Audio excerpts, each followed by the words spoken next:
Nous venons exactement de parler de l'usage abusif des réseaux sociaux par les enfants et la responsabilité parentale dans cet usage-là. Effectivement, on s'est rendu compte que les réseaux sociaux sont très prisés par les enfants, mais malheureusement, il y a de moins en moins de contrôle dans l'utilisation de ces réseaux-là.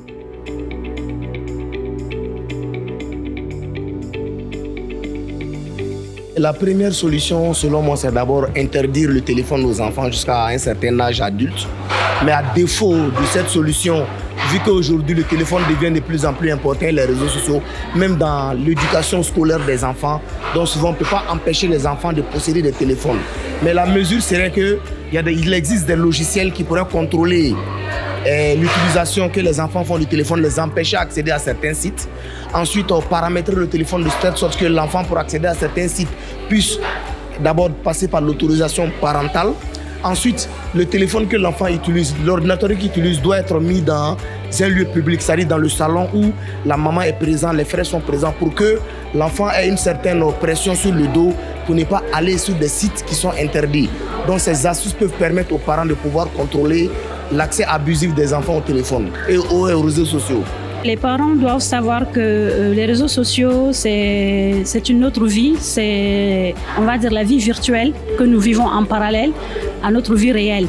Autant les parents s'investissent dans l'éducation de leurs enfants dans la vie réelle, autant ils doivent s'investir à éduquer leurs enfants dans l'usage des réseaux sociaux, justement pour les mettre à l'abri de mauvaises aventures.